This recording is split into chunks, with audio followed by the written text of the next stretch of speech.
আকাশবাণী কলকাতা। স্থানীয় সংবাদ পড়ছি ধৃতি সেন শর্মা।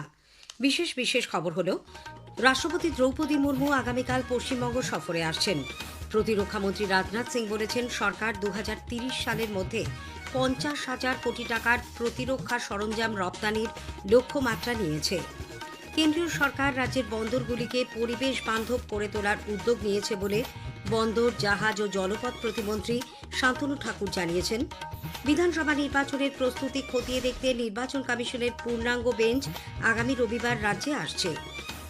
রাজ্যের বিভিন্ন জায়গায় বিজেপির পরিবর্তন যাত্রা চলেছে। দলের অভিযোগ, বহু জায়গাতেই তৃণমূল কংগ্রেস তাদের সভায় হামলা চালাচ্ছে। দেশে জ্বালানির কোনো সংকট নেই এবং তা নিয়ে আতঙ্কিত হওয়ার কোনো কারণ নেই বলে কেন্দ্র আশ্বস্ত করেছে। আইএসএল ফুটবলে আজ মোহনবাগান সুপার জায়ান্ট 5-1 গোলে ওড়িশা এফসিকে হারিয়ে দিয়েছে। আসছি বিস্তারিত খবরে। রাষ্ট্রপতি দ্রৌপদী মুর্মু আগামীকাল পশ্চিমবঙ্গ সফরে আসছেন। শিলিগুড়িতে তিনি নবম আন্তর্জাতিক সাঁওতাল সম্মেলনে যোগ দেবেন। সংশোধিত সফরসূচি অনুযায়ী রাষ্ট্রপতি বাগডোগরা বিমানবন্দরে অবতরণের পর সড়ক পথে যাবেন অনুষ্ঠান স্থল বিধাননগরের গোসাইপুর সংলগ্ন এয়ারপোর্ট অথরিটি অফ ইন্ডিয়ার ময়দানে। সম্মেলনে প্রধান অতিথির আসন অলঙ্কৃত করার পাশাপাশি রাষ্ট্রপতি শালগাছের চারা রোপণ করে দেশকে বিশ্ব উষ্ণায়ন থেকে বাঁচানোর বার্তা দেবেন। ওই সম্মেলনে দেশ বিদেশের 1200-র মতো প্রতিনিধির যোগদানের কথা। আদিবাসী সমাজের আর্থসামাজিক ও বর্তমান পরিস্থিতি নিয়ে সেখানে আলোচনা হবে। অনুষ্ঠান শেষে দুপুরে শ্রীমতী মুর্মু দিল্লি ফিরে যাবেন। রাষ্ট্রপতির এই সফরকে কেন্দ্র করে শিলিগুড়ি ও সংলগ্ন বিধাননগর এলাকায় নিরাপত্তা আরও জোরদার করা হয়েছে। প্রতিরক্ষামন্ত্রী রাজনাথ সিং বলেছেন, সরকার 2030 সালের মধ্যে 50,000 কোটি টাকার প্রতিরক্ষা সরঞ্জাম রপ্তানির লক্ষ্যমাত্রা নিয়েছে। তিনি আজ কলকাতায় সাগর সংকল্প কনক্লেভের উদ্বোধন করে বলেন, বর্তমান অনিশ্চয়তার যুগে প্রাসঙ্গিক ও সদা প্রস্তুত থাকার একমাত্র উপায় হল আত্মনির্ভরতা। বিশ্বব্যাপী এই সংকটের মধ্যে কেন্দ্র প্রতিটি ক্ষেত্রে আত্মনির্ভরতা অর্জনের লক্ষ্যে কৃতসংকল্প। রাজনাথ সিং জোর দিয়ে বলেন, গত বছর প্রতিরক্ষা খাতে 24,000 কোটি টাকার রপ্তানি হয়েছে। डिफेंस सेक्टर में भारत पूरी गति के साथ सेल्फ रिलायंस की ओर अपने कदम बढ़ा चुका है। पिछले फाइनेंशियल ईयर तक हमारा डोमेस्टिक डिफेंस प्रोडक्शन लगभग 1.5 लाख करोड़ रुपए के आंकड़े को पार कर चुका था। साथ ही हमारा डिफेंस एक्सपोर्ट भी 24,000 करोड़ के रिकॉर्ड आंकड़े को पार कर चुका है। 2047 সালের মধ্যে জাহাজ নির্মাণে ভারতকে বিশ্বে 5ম স্থানে পৌঁছে দেওয়ার লক্ষ্য নেওয়া হয়েছে বলেও প্রতিরক্ষামন্ত্রী জানান। এদিকে সাগর কনক্লেভ শেষে এক সাংবাদিক বৈঠকে বন্দর, জাহাজ ও জলপথ প্রতিমন্ত্রী শান্তনু ঠাকুর বলেন, কেন্দ্রীয় সরকার রাজ্যের বন্দরগুলিকে পরিবেশ বান্ধব করে তোলার উদ্যোগ নিয়েছে। বন্দর এলাকার মধ্যে যে সমস্ত গাড়ি চলাচল করে সেগুলিকে বিদ্যুৎ চালিত করারও পরিকল্পনা নেওয়া হয়েছে। এর ফলে দূষণমুক্ত বন্দর গড়ে তোলা সম্ভব হবে। শ্রী ঠাকুর অভিযোগ করেন, বন্দরের উন্নয়নে রাজ্য সরকার কোনো সহায়তা করছে না এবং অবৈধভাবে দখল জমিগুলি মুক্ত করতেও কোনো উদ্যোগ নিচ্ছে না। স্টেট আমাদের পোর্টের ডেভেলপমেন্টের ক্ষেত্রে কোনো রকম সহযোগিতা করে না। পোর্টের জমিগুলো দখল করে বসে আছে, সেখানে সিন্ডিকেট, সেখানে জোরপূর্বক দোকানপাট বসিয়ে দেওয়া, এগুলো তারা করছে। পোর্টের জন্য কেসও করেছে। পোর্টের জমিগুলো না ছাড়লে আমরা পোর্ট লেট ডেভেলপমেন্টগুলো করতে পারছি না, পোর্টকে এক্সপ্যানশন করাতে পারছি না। এগুলো স্টেট গভর্নমেন্ট কোনোভাবে দেখছে না। সাগর কনক্লেভে জিআরএসআই এর চেয়ারম্যান ও ম্যানেজিং ডিরেক্টর PR হরি সহ বিশিষ্ট ব্যক্তিরা উপস্থিত ছিলেন। বিধানসভা নির্বাচনের প্রস্তুতি খতিয়ে দেখতে নির্বাচন কমিশনের পূর্ণাঙ্গ বেঞ্চ আগামী রবিবার রাজ্যে আসছেন। মুখ্য নির্বাচন কমিশনার জ্ঞানেশ কুমারের নেতৃত্বে ওই বেঞ্চ রাতে কলকাতা বিমানবন্দরে পৌঁছবেন। পরদিন অর্থাৎ 9 তারিখে তারা রাজ্যের স্বীকৃত রাজনৈতিক দলগুলির সঙ্গে বৈঠকে বসবেন। রাজারহাটে ওই বৈঠকে বিজেপি, বিএসপি, CPIM, কংগ্রেস, আম আদমি পার্টি ও ন্যাশনাল পিপলস পার্টি সহ জাতীয় স্তরের স্বীকৃত 6টি এবং তৃণমূল কংগ্রেস ও ফরওয়ার্ড ব্লক রাজ্য স্তরের স্বীকৃত এই 2টি দলের প্রতিনিধিদের সঙ্গে যোগদানের বৈঠকে আমন্ত্রণ পাঠানো হয়েছে। সকাল 10টা থেকে 12টা পর্যন্ত নির্ধারিত সময় প্রতিটি রাজনৈতিক দলের জন্য 15 মিনিট করে সময়সূচি বরাদ্দ করা হয়েছে বলে মুখ্য নির্বাচনী আধিকারিকের দপ্তর সূত্রে জানা গেছে।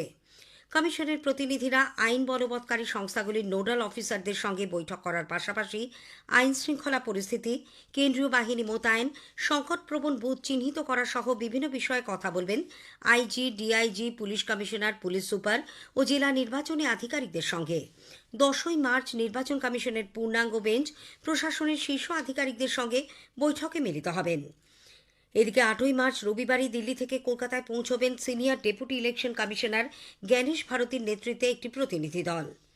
মুখ্য নির্বাচনী আধিকারিক মনোজ কুমার আগরওয়াল আজ সাংবাদিকদের প্রশ্নের উত্তরে বলেছেন, নির্বাচন কমিশনের পূর্ণাঙ্গ বেঞ্চই সফর শেষে ভোটের দিনক্ষণ ঘোষণা করবে। ফুল বেঞ্চ এখানে আসছে মূল্যায়ন করার জন্য। 4টা স্টেট তো হয়ে আসছে, ওরা এটা লাস্ট স্টেট যেটা আছে এখানে আসছেন। দেখুন, একটা তো আছে কি তারিখ আমি ঘোষণা করি না, আমার কোনো পাওয়ার নেই, এটা কমিশনের পাওয়ার আছে। কমিশন আমার সঙ্গে আলোচনাও করবে না তারিখ জন্য ফেস জন্য। রাজ্যের বিভিন্ন জায়গায় আজও বিজেপির পরিবর্তন যাত্রা চলেছে। পশ্চিম মেদিনীপুরের নারায়ণগড়ে এই যাত্রায় যোগ দিয়ে কেন্দ্রীয় বস্ত্রমন্ত্রী গিরিরাজ সিং অভিযোগ করেন, মুখ্যমন্ত্রী মমতা ব্যানার্জি পশ্চিমবঙ্গকে বাংলাদেশ বানাতে চাইছে।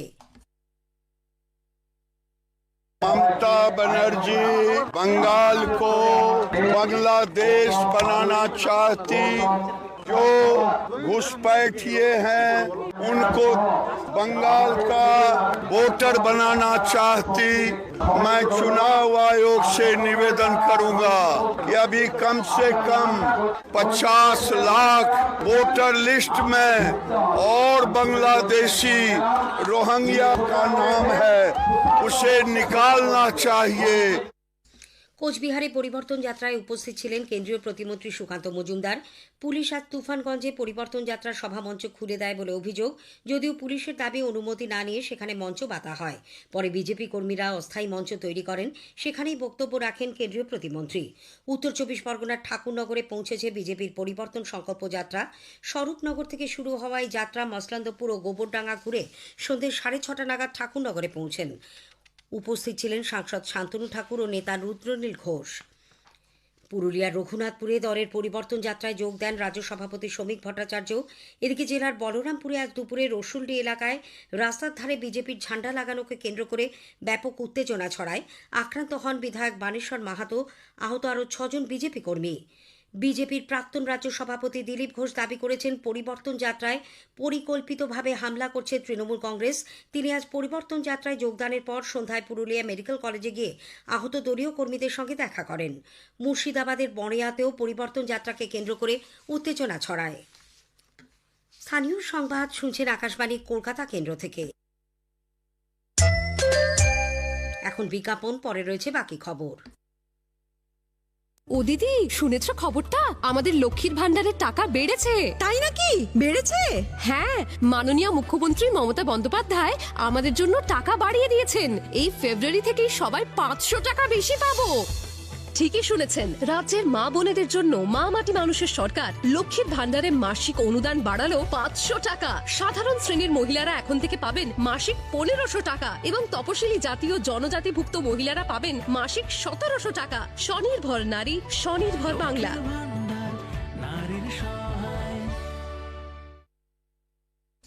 ফিরে এলাম স্থানীয় সংবাদে। দেশে জ্বালানির কোনো সংকট নেই এবং তা নিয়ে আতঙ্কিত হওয়ার কোনো কারণ নেই বলে কেন্দ্র আশ্বস্ত করেছে। সরকারের তরফে আজ জানানো হয়, দেশে বর্তমানে প্রায় 250 মিলিয়ন ব্যারেলের বেশি অপরিশোধিত তেল ও জ্বালানি ভাণ্ডার মজুত রয়েছে।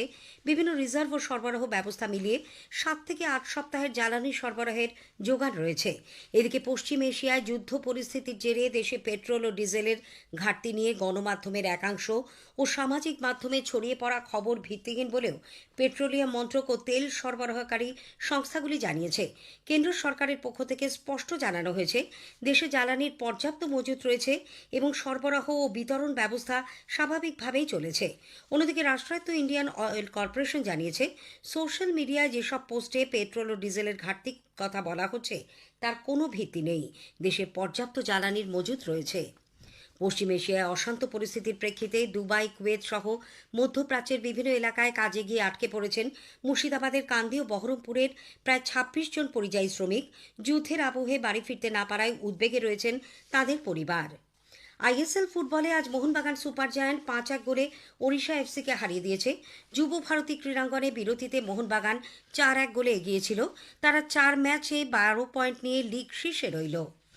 সংস্কার, দাবি, আবাসন, অগ্রগতি এই 3 প্রতিপাদ্য বিষয়ের ওপর নতুন দিল্লিতে চলেছে রায়সিনা ডায়ালগ। আজ এই নিয়ে শুনবেন বিশেষ আলোচনা। লেখক ও বিশিষ্ট ইতিহাসবিদ ডক্টর লক্ষণ ঘোষের সঙ্গে কথা বলেছেন অভিজিৎ চক্রবর্তী। অনুষ্ঠানটি শোনা যাবে রাত 9:30টায় গীতাঞ্জলি প্রচার তরঙ্গ, ডিটিএইচ বাংলা এবং আকাশবাণী সংবাদ কলকাতার সোশ্যাল মিডিয়া প্ল্যাটফর্মে। শেষ করার আগে স্থানীয় সংবাদের বিশেষ কিছু অংশ আরও একবার। রাষ্ট্রপতি দ্রৌপদী মুর্মু আগামীকাল পশ্চিমবঙ্গ সফরে আসছেন। দেশে জ্বালানির কোনো সংকট নেই এবং তা নিয়ে আতঙ্কিত হওয়ার কারণ নেই বলে কেন্দ্র আশ্বস্ত করেছে। স্থানীয় সংবাদ শেষ হল।